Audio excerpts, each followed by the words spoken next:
B minus 3 comma 1 and C minus 3 comma 3. Plot these points on a graph paper. चलिए पहला काम हम करते हैं कि जो पॉइंट्स दे रखे हैं पॉइंट्स को हम ग्राफ पेपर पर प्लॉट करते हैं।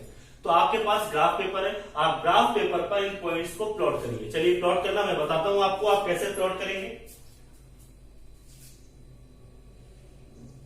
Vertical axis is called y axis and horizontal axis is called x axis. Where these two axes intersect each other is called origin. Origin। चलिए इन पॉइंट्स को प्लॉट करने के लिए देखते हैं एब्सिसा मैक्सिमम कितनी है भाई। पॉजिटिव डायरेक्शन में 3 और नेगेटिव डायरेक्शन में -3। ठीक है, तो 1 2 3 4 5 -1 -2 -2 -3 -4 ऑर्डिनेट 1 2 3। ठीक है, ऑर्डिनेट 1 2 3 4 5 -1 -2 -3 -4 -5। ठीक, स्केल ग्राफ पेपर पर आप जब बनाएंगे तो आप स्केल लीजिएगा 1 centimetre is equal to 1 unit. ये स्केल रहेगा। ये डिस्टेंस 1 यूनिट की डिस्टेंस आप 1 सेंटीमीटर पर लेंगे। चलिए देखिएगा, plot these points on a graph paper. In points को ग्राफ पेपर पर प्लॉट करना है। जो पॉइंट ए है इसके कोऑर्डिनेट है 3,1। पॉइंट ए कोऑर्डिनेट है 3,1 3,1। ये पॉइंट हो गया 3,1। पॉइंट ए के कोऑर्डिनेट है 3,1।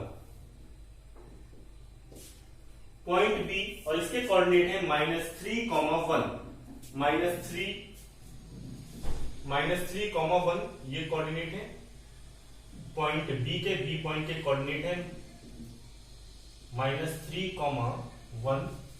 कोऑर्डिनेट ऑफ सी -3,3 -3,3 यहां पे कहीं होंगे -3,3। ये पॉइंट हो गए पॉइंट सी के कोऑर्डिनेट -3,3। देखिएगा एक बार फिर से, कोऑर्डिनेट ऑफ पॉइंट ए 3,1। देखिएगा 3, ये एब्सिसा 3, ऑर्डिनेट 1। ये पॉइंट ए हो गया।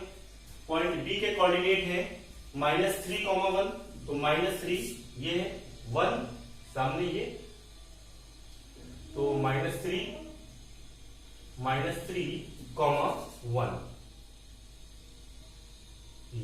ये पॉइंट बी है, बी पॉइंट के कोऑर्डिनेट जो है वो -3,1 है। Coordinate of point C -3,3। C point के कोऑर्डिनेट -3,3 है। देखिए -3,3। ये पॉइंट सी है, इस सी पॉइंट के कोऑर्डिनेट है -3,3। चलिए फिर लिखा है क्वेश्चन में, find the coordinates of the fourth vertex. Fourth vertex के कोऑर्डिनेट फाइंड करने हैं। ठीक है, फोर्थ वर्टेक्स के कोऑर्डिनेट हम फाइंड करेंगे। उससे पहले जरा ये देखिए कि ये जो ABCD है, ABCD है क्या। ABCD is a rectangle. ABCD rectangle है और हमें पता है कि जो रेक्टेंगल होता है, रेक्टेंगल की अपोजिट साइड्स पैरेलल होती हैं और इक्वल होती हैं, और सारे एंगल जितने हैं, all 4 angles are of 90 degree. चलिए देखिएगा, तो ये जो BC है, BC इक्वल होगी किसके, AD के। ABCD यहां कहीं मिलेगा, तो जितनी BC होगी उतनी ही AD होगी। BC देखें कितनी यूनिट है, BC है 1 2 यूनिट। भाई यहां से लेकर यहां तक ये डिस्टेंस है BC की, है ना, 1 2 यूनिट, तो ये भी 2 यूनिट होगी। तो अभी ये जो है इसका ऑर्डिनेट 1 है, जब 2 यूनिट ऑर्डिनेट बढ़ेगा तो क्या आ जाएगा 3 ऑर्डिनेट हो जाएगा 3। एब्सिसा देखें, और हमें ये पता है कि लेंथ इक्वल होती है, जो रेक्टेंगल होता है रेक्टेंगल की लेंथ भी इक्वल होती है। तो AB की लेंथ देखें कितनी है, AB की लेंथ है यहां से 1 2 3 4 5 6 यूनिट। 6 यूनिट है, तो ये भी 6 यूनिट हो जाएगी। तो यहां से यहां तक ये तो इसकी एक्सिसा क्या होगी, एक्सिसा 3, ऑर्डिनेट भी 3। क्लियर? चलिए अब ये जो एबीसीडी है, एबीसीडी क्या है, rectangle ABCD, A B join कर देते हैं इसको, ए बी सी डी।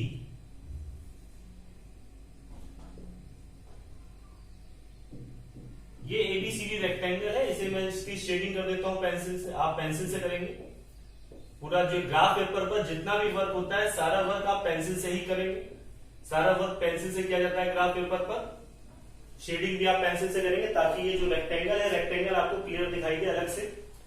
चलिए एरिया ऑफ रेक्टेंगल, फिर क्वेश्चन लिखा है also find the area of rectangle A B C D. Area of rectangle A B C D, A B C D. हमको ये पता है कि जो रेक्टेंगल है, रेक्टेंगल का एरिया होता है लेंथ इंटू ब्रेथ। एरिया होता है रेक्टेंगल का लेंथ इंटू ब्रेथ। लेंथ कितनी होगी इसकी भाई, लेंथ क्या है, ये ए बी और सी डी ये लेंथ है, और ब्रेथ क्या है, बी सी और ए डी। तो लेंथ लिख लेते हैं, length A B into breadth BC. A B कितनी लेंथ है, ए बी की कितने यूनिट है, देखिए ए बी यहां से लेकर यहां तक 1 2 3 4 5 6 यूनिट। ब्रेथ ये 1 2 यूनिट, 6 2 जा 12, और एरिया फाइंड कर रहे हैं इसलिए हम लिखेंगे square unit. Pause the video and note it down.